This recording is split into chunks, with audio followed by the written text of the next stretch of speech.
Você sabia que tudo que ocorre na nutrição do bebê até os seus 2 anos de idade tem impacto direto na sua saúde para o resto da vida?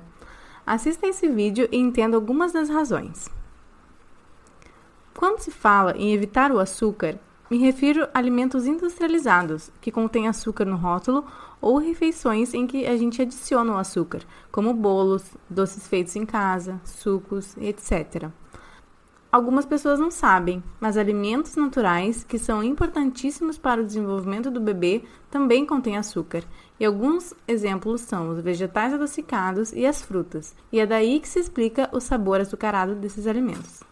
Eles podem e devem estar presentes nas refeições das crianças a partir de 6 meses de idade, mesmo ela ainda mamando no peito da mãe.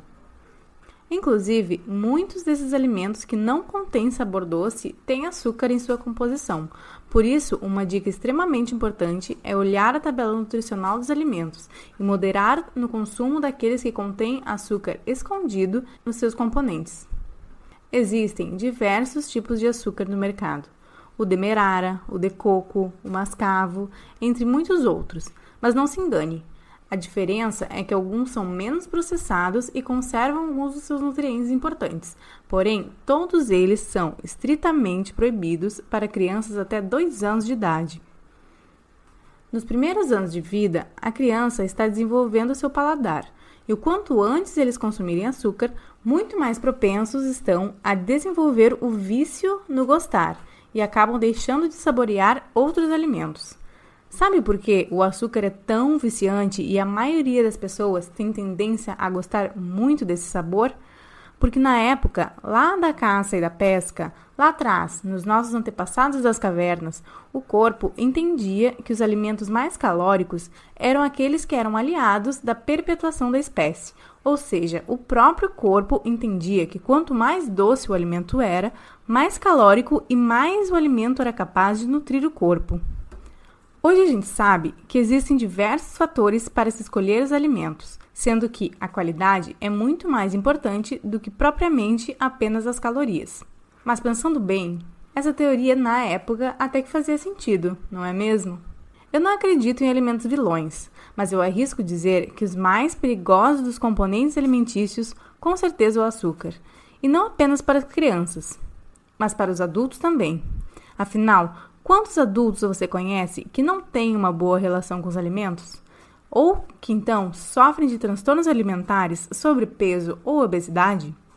A própria OMS, Organização Mundial da Saúde, prioriza a consciência da sociedade em relação ao açúcar. Ela indica que não se deveria consumir mais de 25 gramas de açúcar por dia, o que significa mais ou menos 15 colheres de chá de açúcar. Muitas guloseimas açucaradas têm muito mais açúcar do que é o recomendado. Um exemplo disso é um pacote de biscoito, que em um pacote apenas tem 60 gramas de açúcar, mais do que o dobro recomendado ao dia. E você deve estar se perguntando, se o açúcar está em praticamente todos os alimentos do mercado hoje em dia, como eu vou selecionar os que são recomendados para as crianças? Basicamente, eu indico que opte por os alimentos in natura, vegetais, frutas, carnes, isso é claro, se a sua família não for vegetariana. E assim, evite os alimentos empacotados. Pode ter certeza que ali dentro não tem nada de saudável. Se a introdução alimentar já é um pouco delicada, já pensou se o seu filho se torna uma criança que tem vontade própria na hora de comer? É muito provável que ela queira pular as refeições e comer só a sobremesa. Isso é, com certeza, o maior crime para a saúde da criança a longo prazo. São a partir dessas condutas alimentares que as chamadas doenças crônicas não transmissíveis aparecem, como a diabetes, hipertensão, a obesidade. Então, essas doenças que detonam a qualidade de vida de qualquer pessoa. A partir lá dos 2 anos, você já pode sim, esporadicamente, deixar que ela consuma alguns alimentos açucarados, mas, se puder, evite.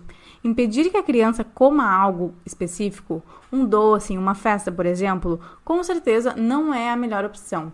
Esse tipo de conduta reforça o sentimento de opressão dos pais, e isso pode sim gerar consequências extremamente negativas nos filhos no futuro, como bulimia, por exemplo. Tente conscientizar seus filhos que esses alimentos de festa são aqueles que devem ser consumidos esporadicamente em dias especiais. Bom, espero que tenha gostado de mais essas dicas. Se você gostou do nosso vídeo, curta e compartilhe com outras mamães. E deixe aqui embaixo seus comentários e sugestões de outros assuntos para um próximo vídeo. Temos muito que conversar sobre nutrição na infância. Ative o sininho e fique ligado nas nossas notificações. Grande beijo e até o próximo vídeo!